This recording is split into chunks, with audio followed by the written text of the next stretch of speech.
Vamos lá, quinta-feira. Deixamos uma semana aí de intervalo, que não fizemos a semana passada. Já sexta-feira, 14, passada meia-noite. E a observação que queremos fazer na obra, ou inspirada na obra O Problema do Ser, do Destino e da Dor, de Leon Denis, da qual a gente vem se inspirando para fazer esses temas do grupo Ciência do Espírito, né? Esse grupo de vídeos e comentários, aprendizado. No capítulo 12, chamado As Missões, a Vida Superior. Então ele escreve um texto que eu vou permitir ler um trecho, mas antes, o motivo, né? O porquê desse título, O Fim. O fim no sentido de a finalidade. Né? Qual a finalidade? A gente está vivendo, temos uma sociedade, vivemos nessa nossa era, estamos em 2018, a sociedade com seus dilemas, né? Mas com seu histórico, né? A gente conhece a história, nós conhecemos aí a história do próprio universo, na física, na astronomia, nós conhecemos a história da geologia do planeta Terra, da formação, da biologia, a história da formação da vida, da química, os elementos químicos que foram gerando as moléculas e permitindo a biologia, né, ter a sua razão de ser, e a gente, portanto, aprender com o processo da natureza, um processo de evolução, a evolução social, né, todas as sociedades que já passaram por aqui, foram deixando suas marcas, seus aprendizados, né? As guerras todas, né, que nos levaram a essa conformação geopolítica, né, geográfica do mundo atual, né? E as questões ainda desde 48, quando foi criada a ONU, né, como um organismo que procura ou busca regular, de certa maneira, pacífica, né, e dentro de uma ética que respeite as culturas locais, mas que respeite, antes de tudo, a vida do ser humano. Né? E aí é um processo evolutivo e há conflitos. E vivemos hoje, e mesmo nas sociedades mais avançadas, como na Suécia, avançadas economicamente, não? Uma civilidade toda, nós temos um índice gigantesco de suicídio, muito maior na Suécia, muito maior no Japão, do que até no Brasil, que também há um índice elevado. Né? Há uma série de indicadores a esse respeito.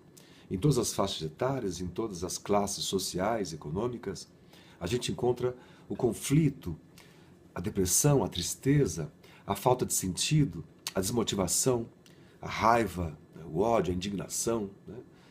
Esses dias mesmo acompanhando notícias de todos os lados, de todos os partidos, para checar as informações que passam na rede. Aliás, isso não é só uma dica, né? Isso é um compromisso nosso, né? Antes de aceitar uma verdade que alguém posta, tanto os jornais até se juntaram, todos eles, para combater o fake news. Todo dia eles divulgam tal notícia que bombou no dia anterior, que era falsa ou se era verdadeira. Né? E isso vai dando um sentimento de indignação, de nada muda nada, como disse alguém recentemente para mim. O que adianta tentar atender socialmente alguém carente? Porque a fila é gigantesca não vai terminar nunca, você pode passar a vida tentando, né? Nessa hora eu sempre lembro uma história infantil que minha mãe sempre contou, que é do incêndio na floresta, já contamos isso, né? E todos os animais fugindo e um passarinho não, né? Fazendo um trabalhozinho dele, mergulhando na poça d'água, pegando a aguinha e levando no incêndio. Ao que passa um animal e pergunta: o que você está fazendo, né? Você não vai apagar o incêndio com isso aí. Ele falou assim: estou fazendo a minha parte. Né? Eu sempre achei isso genial. E o ponto de partida, portanto, para linkar essas coisas é que nessa era de conflitos, a gente tem conflito conosco mesmo, nós carregamos culpas, carregamos traumas, né? A dificuldade de se livrar dos traumas. A gente também se vitimiza, coisas que nós não fazemos e que poderíamos fazer, pessoas que não amamos e deveríamos amar, né?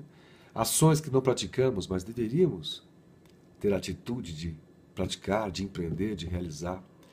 E a gente dá como desculpa, argumento, uma dificuldade psicológica nossa, porque um pai que abandonou, porque uma mãe que não existiu, né? Porque algo muito complicado foi nos causado na infância, adolescência. Não que essa dor não deva ser trabalhada, né, executada, agora passar a vida toda baseado numa ou noutra dor, usando isso como desculpa para si mesmo, de não poder fazer as coisas porque essa dor nos impede, é a gente bloquear, frear a nossa própria evolução. E não entender a finalidade. Por isso o título do vídeo, o fim. Qual é a finalidade da vida? Nós estamos numa reencarnação. Esses dias escrevemos assim: não confundir uma fase com eternidade. Dentro de uma vida, nós passamos diversas fases. Aliás, até a pedagogia, né, baseada aí em diversos autores, compõe até a criança em diferentes fases, compõe a mocidade em fases, a psicologia nos compõe em fases, né? A vida nos compõe em fases, tudo isso dentro de uma vida, do nascer ao morrer. Você imagina que a vida em si, uma reencarnação, portanto, no conceito espiritualista, de que somos uma consciência que foi criada para ser eterna, imortal, portanto. E que de uma semente simples, com o potencial do infinito ali dentro, a gente vai por vidas sucessivas, por fases, muitas fases, etapas, se quisermos considerar como etapa um conjunto de fases, e uma vida um conjunto de etapas, de ciclos, o nome que queiramos dar. Mas esse processo em contato com a matéria, tangível, densa, é que nos faz empreender e aprender. Não só reter conhecimentos, descobrimos algo, descobrimos o fogo, descobrimos a convivência, descobrimos o quanto é melhor viver na vizinhança se todos são amigos, que posso fazer um churrasquinho no fim do dia, e não vizinhos que não possam se cumprimentar. É delicado, você vai sair de casa e tromba com o vizinho que você já brigou, aquele constrangimento. A gente vai aprendendo que a paz é o melhor caminho, que o esporte é o melhor caminho para combater as drogas, que a alternativa aos jovens das comunidades, das vilas, é o melhor caminho para se combater a violência que é gerada nas próprias vilas e explode para o centro, adentro das cidades. A gente vai aprendendo com o tempo, com o acumulado de conhecimento da própria história.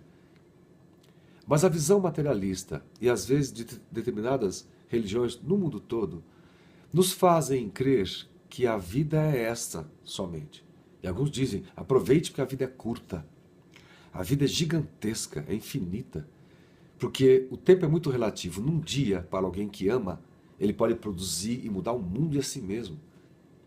Numa vida, para aquele que não ama, é preguiçoso, recalcado, traumatizado, se travou. É uma vida inteira que ele produziu muito pouco. Então depende do quanto a gente consegue fazer, quando a gente consegue entender que nós não temos limitação. Nenhuma limitação. Nessas informações que nós vamos ler aqui de Leon Denis, e também comparando com o Livro dos Espíritos, a finalidade da vida é tão grandiosa. Quer dizer, o fim objetivado. Nós passamos por essas vidas aprendendo e muitas vezes doendo, sofrendo, né? Causando, sendo causado, né? Injustiçando, sendo injustiçado, né? Maldizendo, sofrendo a maledicência, né? Violentando, sendo violentados, e às vezes plantando, colhendo, né? Semeando frutos semeando o amor e colhendo exatamente a calma, a tranquilidade, né? Semeando a doçura, colhendo a afabilidade. Né? Nós somos esse composto todo. Mas quando detidamente nós vamos ler, e vamos partir para isso, a gente foi percebendo que esse processo, dessa consciência que somos nós, ainda pequenas, infantis, baseado no nosso mundo de provas e expiações, baseado nessa nossa dicotomia entre a raiva e o amor no mesmo dia, né? Isso parece até poesia da nossa própria vida, né? A gente sabe que a gente tem muito chão pela frente para galgar. Isso não é um olhar desesperador. Ai meu Deus, quanta coisa eu vou ter que passar. Não é esse o ponto de vista. É, ai meu Deus, olha essa estrada que eu tenho à frente. Porque a chegada da viagem, a missão, nossa missão, a vida superior, que é atingir a vida superior, é mais ou menos assim. Lendo Leon Denis do capítulo 12. Tudo é graduado na vida espiritual. A cada grau de evolução do ser para a sabedoria, para a luz, para a santidade, corresponde um estado mais perfeito dos seus sentidos receptivos, dos seus meios de percepção. O corpo fluídico, cada vez mais diáfano, mais transparente, deixa passagem livre às radiações da alma. Daí uma aptidão maior para apreciar, para compreender os esplendores infinitos. Daí uma recaudação mais extensa do passado, uma familiarização cada vez maior com os seres e as coisas dos planos superiores, até que a alma, em sua marcha progressiva, tenha atingido as máximas altitudes. Chegando a essas alturas, o espírito tem vencido toda paixão, toda tendência para o mal, tem se libertado para sempre do jugo material e da lei dos renascimentos. É a entrada definitiva nos reinos divinos, donde só voluntariamente descerá ao ciclo das gerações para desempenhar missões sublimes. É chegado o momento que esse encontro com a matéria, nossa vida, nossas fases, nossas etapas, nossos amores, nossos desamores, vão nos ensinando a ser de tal maneira. Esse buscar a santidade aqui não é num contexto moralista, né? É exatamente esse contexto que as grandes almas alcançaram. Nós estamos lendo um livro do neto do Gandhi, que escreveu, lembranças dele quando passou a infância e a mocidade com o avô, com o Gandhi. E as histórias são sensacionais, né? É claro que é inspirador. A nossa inspiração maior é Jesus, porque a dedicação total ao amor, as pessoas mais infelizes, o pior dos ladrões, dos bandidos, tinha nele um olhar compassivo, sabendo que ali é uma fase. Né? Aquela mesma pessoa fazendo esse mal todo agora será mais amanhã, numa outra vida, em outras oportunidades, depois de aprender, amando e sofrendo, sofrendo e amando. E ela vai ser um espírito de luz. Porque esta evolução inexorável, aliás, uma frase de Joana de Ângeles, por Divaldo Franco, dizendo: somente uma fatalidade vos aguarda, a plenitude da vida. Então ele diz assim, né? Somos mais diáfanos, mais suaves quando atingimos esse nível, e é esse nível que todos nós vamos atingir. Por isso, viver bem, plenamente, amando, nos esforçando para nos vencer as más inclinações, vencer a nossa limitação, o nosso consumismo, a vida materialista, ou só buscada na matéria. É a nossa missão. Um grande missionário não é aquele que abre uma entidade e atende 1 milhão de pessoas. É aquele que, na sutileza do oculto, atende 1 milhão de pessoas pela rua, pela vida, no seu trabalho, quieto. Essas almas generosas estão por aí e são todos missionários, somos todos missionários de nós mesmos e da vida. Não é porque alguém lá atingiu um grande missionário. Ah, mas eu não sei, eu não sou como ele. A gente se limita. Claro que nós não somos como ele. Ele tinha a missão dele e a nossa qual é? Porque tão grandiosa é para cada um. Deus não faz essa distinção. Mas mais à frente há uma outra informação sobre isso. Fechando mais uma etapa de Leon Denis. Na efusão das ternuras recíprocas, numa vida livre de males, de necessidades físicas, a alma sente multiplicarem-se as suas faculdades, adquirirem uma penetração e uma extensão de que os fenômenos de êxtase nos fazem entrever os velados esplendores. É lá que a gente vai chegar. A linguagem do mundo espiritual é das imagens e dos símbolos, rápida como o pensamento. É por isso que os nossos guias invisíveis se servem de preferência de representações simbólicas para nos prevenir, no sonho, de um perigo ou de uma desgraça. O éter, fluido brando e luminoso, toma com extrema facilidade as formas que a vontade lhe imprime. A descrição do mundo invisível para nós, mas um mundo causal para a vida, de que nós lá chegaremos, não é uma questão de mérito. Ah, fiz uma coisa e fico esperando o mérito, a moeda de troca, né? Galguei mais um degrau. Esse é um sentido didático, às vezes permite uma interpretação até equivocada, né? A questão não é do mérito.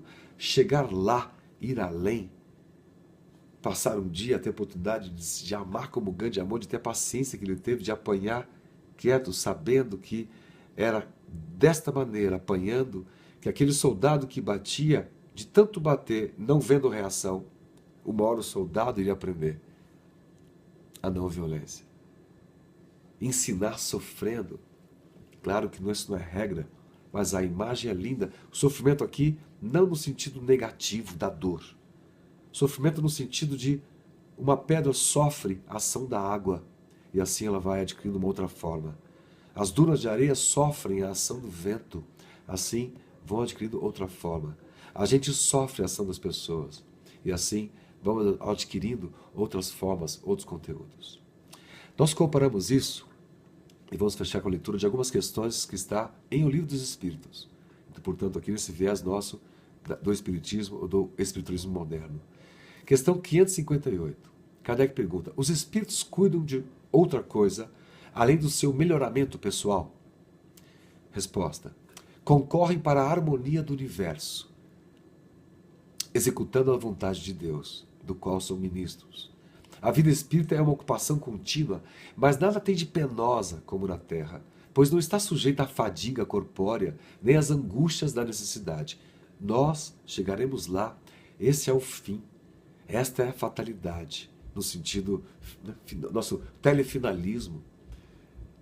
Nossa missão na vida é saber que ela deve ser plenamente vivida, amada, buscar no campo dos sentimentos, do conhecimento, da cultura. Entender que a nossa missão é compartilhar o máximo de conhecimento que nós estamos, o máximo, obtendo, com o máximo de pessoas que a gente possa ajudar a se levantarem.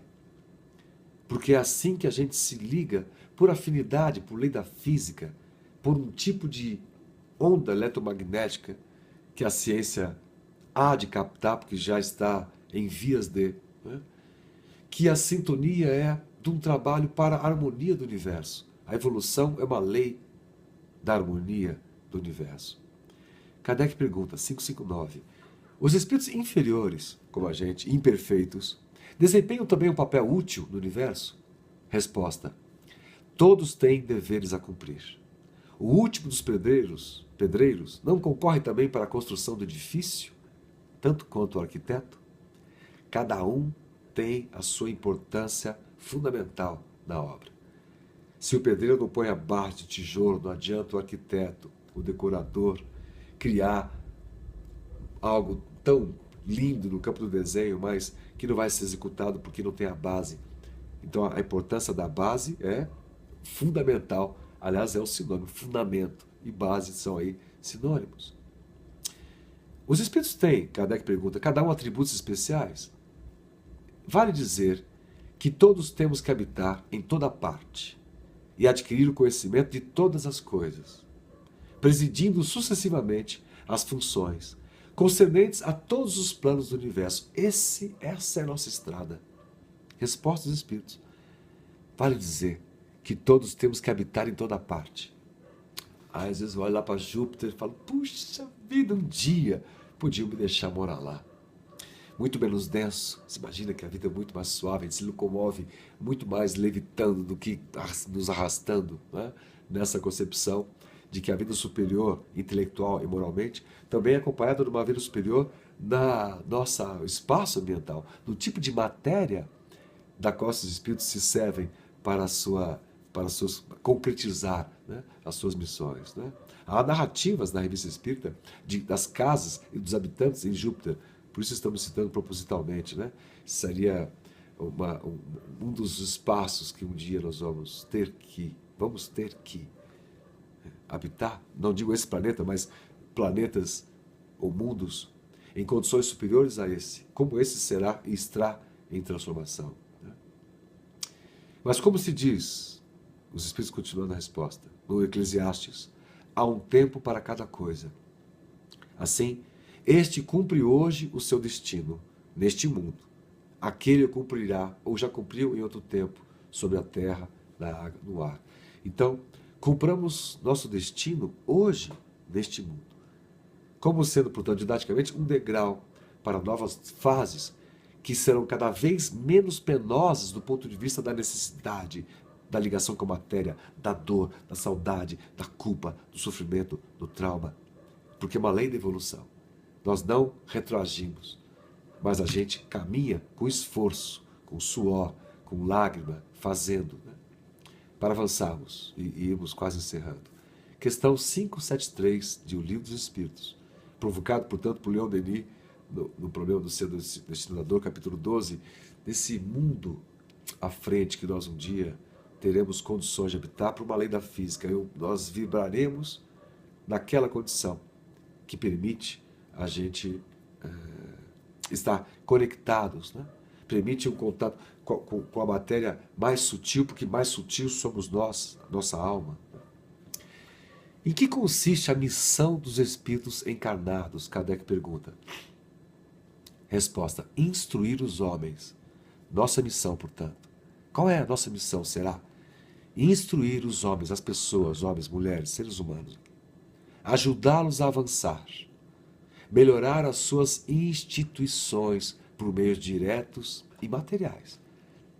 Materiais. Vivemos um mundo que o recurso financeiro é o que proporciona você abrir uma empresa, executar uma ação, melhorar a vida econômica das pessoas que menos têm. Mas as missões são mais ou menos gerais e importantes. Aquele que cultiva a terra cumpre uma missão, como aquele que governa ou aquele que instrui, cada um na sua missão. Tudo se encadeia na natureza. Ao mesmo tempo que o espírito se depura pela encarnação, também concorre por essa forma para o cumprimento dos desígnios da providência. Cada um tem a sua missão neste mundo, porque cada um pode ser útil em algum sentido. Kardec pergunta na seguinte, 574. Qual pode ser a missão de pessoas voluntariamente inúteis na Terra? A resposta: há efetivamente pessoas que só vivem para si mesmas, egoístas. Eu, minha família, tudo meu. E não sabem tornar-se úteis para nada, além disso. São pobres seres que devemos lamentar, porque expiarão cruelmente sua inutilidade voluntária. Seu castigo começa frequentemente desde este mundo, pelo tédio e o desgosto da vida. Veja, portanto, que na resposta, eles dizem, expiarão cruelmente seu castigo. Ah, mas Deus castiga. Veja que ele explica, não é assim que funciona. O seu castigo começa neste mundo pelo tédio. Não encontro sentido na vida, não sou feliz. Pelo desgosto da vida. O castigo que a pessoa se autoimpôs. Ao ser por muito tempo materialista, fechado, egoísta, e um dia perceber que a vida é muito mais do que aquela sensação pontual, temporária, de prazer, cuja fase ele viveu, e essa fase não volta mais. Né? Como um vício, né? Quase como uma droga que ele não pode mais tomar, porque não leva mais à felicidade. Né? E ali não encontra um outro sentido. E esse vídeo está aí para nos alertar a isso. Todos nós temos a nossa missão. Mais grandiosa é quanto mais a gente ama. Não é pela quantidade de pessoas, tão somente. E Kardec fecha perguntando como se pode reconhecer que o homem tem uma missão real na Terra. Pelas grandes coisas que realiza, pelo progresso que faz os seus semelhantes realizarem. E isso nós achamos divino. Que é a pergunta, né? Como que a gente pode reconhecer minha missão? Qual o ideal para a minha missão? Como é que eu posso realizar uma grande coisa sem que aqui seja uma missão no sentido negativo, né? Quero me realizar pelo progresso que faz seus semelhantes realizarem. Semelhantes, seus vizinhos, a moça da padaria, da farmácia, do café, do trabalho, né? Da ONG, do órgão público, aquelas situações onde a gente pode explodir de raiva ou pensar nisso, pelo progresso que nós fazemos, nossos semelhantes se realizarem. A pessoa nos julgando, nos batendo, nos ignorando, desprezando. E a gente, como Gandhi, sem reagir negativamente. Porque um dia ela irá aprender o próprio caminho. E eu estou ajudando ela nesse processo. E assim é que a gente será reconhecido ou reconhecerá a nossa própria missão, pela capacidade que nós temos de amar o outro, fazendo com que ele cresça ou se engrandeça.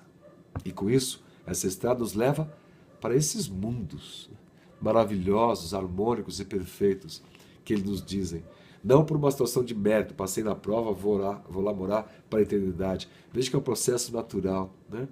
Nós vamos virando até um dia, quem sabe, espíritos crísticos daqui a muitas eras, depois de atingirmos todo o grau de conhecimento, depois de morarmos em todas as partes. e adquirirmos as virtudes necessárias, né? Para estarmos descolados dessa vontade que temos do mundo das sensações, do mundo do toque, do mundo da matéria, do mundo da comida, do mundo da droga, do álcool, do vício, né? Essas coisas estão aí como ferramentas para o nosso engrandecimento e não para nos atrelarem ao chão como grilhões, né, que nos prendem ao chão e a gente poderia estar pensando em voar. É isso. Muita paz. Boa semana a todos.